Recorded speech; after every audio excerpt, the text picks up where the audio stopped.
Okay, sorry for that interruption. I had to go see about the crying kid. So I grabbed my skateboard and I skated down the street twice. The second time was for fun because it's a hill. The first time I went to go see where this screaming kid was, and I heard them 8 houses down from me. That's pretty wild. Anyways, back to the Lightroom tutorial. So let's see here.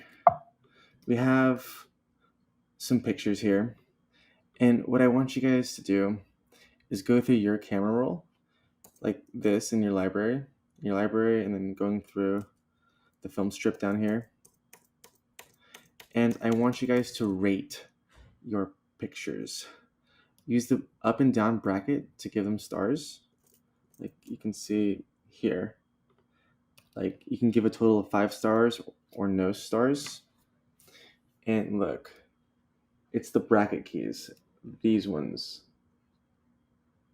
These two. Use those two to rate your picture.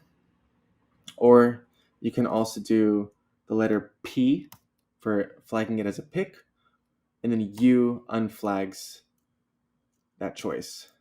So you have multiple options for rating your pictures. And go through and like rate your favorites, what you like, and then I want you to then go to your rated by doing the bottom right over here for the filters. And you can pick whatever sections you have. If you have 1 star, if you have 2 stars, it gets narrower. 3 stars, it gets even narrower. These were like my top favorites of all of them, for example. These are some graduation pictures I took for a San Diego State University master's student. So just a few favorites from my shoot. She's graduating from the Arts and Letters building. But don't narrow it that much. Give at least like a fair amount to rate. Like these are about 20 images almost.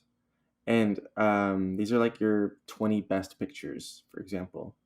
So then you can Command A to select all of them in your library. Go over to print. And on this side, on the left templates side, you can choose, look for contact sheets. And it's here we have a custom 4x5 contact sheet. And remember to Command A all of your images, and you're going to get templates of every single picture in your 2-star rating or whatever rating that you chose. And what's awesome about contact sheets is it's a really great way to print out your best ones, take a break from your eyes from the computer, and then look again on your pieces of paper and get a different perspective about your photographs. On the right, this is actually what they did for film photography when they had the negatives. Because it would take so long to blow up, enlarge one single negative, they made contact sheets first. And then they can look at all their pictures, and they would take a Sharpie of some sort and circle all of their favorite pictures in their contact sheet that they would want to test for a more enlarged photograph. And that's what we still use today. It is a fantastic way to, again, get your eyes off the computer onto a paper. So on the right side, we have a few different options for how we want to see our photographs. I don't like to have zoom to fill on because then your image gets cropped. You can change the stroke. You can update your margins or not. How many rows do you want? So kind of balance it out for what's best for you. How many pictures do you have? And if by chance you go more than one page for the amount that you have selected, look down here to the right, it says page 1 of 2. You can flip through the pages with these arrow keys on the bottom left. Let's see here. We also have show guides or not. I like to have show guides on because it helps my brain know what we're working with. The page bleed, which is the edge, margins and gutters, image cells. And you don't have to have all of these on. And if you want to give this to a client, you can click your identity plate and you can actually custom make a watermark. So then you can scale it up and kind of really get your watermark on any pictures. Again, the watermarking is down here, and you can edit watermarks to customize your own. Page options, you can also show your page number. For example, if you have multiple pages, page info, crop marks, I'll have that off. I like to have my file name on my pictures because once I select a picture on the paper, I need to know what file number it is and where I can find it. So that's pretty much all the settings to create your contact sheet.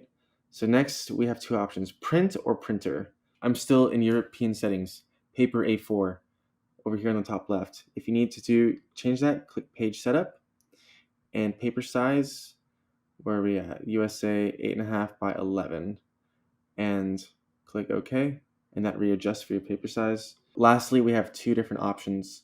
Left is print, right is printer. Print would take it directly to the printer, whereas printer is more like printer settings. And then you're going to get this pop-up, which is going to say where do you want it to be printed and what other settings and presets do you want. Here you can decide your page range, how many copies of it do you want, and you're going to click PDF down here. Then we can click anywhere where we want to save it, where you're going to remember it and be organized, and then you can type in over to the top, contact sheet test. Author, the metadata saved, save as, click save. Then we can go to our downloads and open up our Adobe Acrobat, and we have our contact sheet, our very first contact sheet created. Excellent. So your assignment now is to select your top favorite 20 to 30 photographs that you took for this entire assignment and create a contact sheet like I showed you. Then at home, print out your contact sheet in color and then bring it to school on Tuesday and upload your contact sheet to Schoology.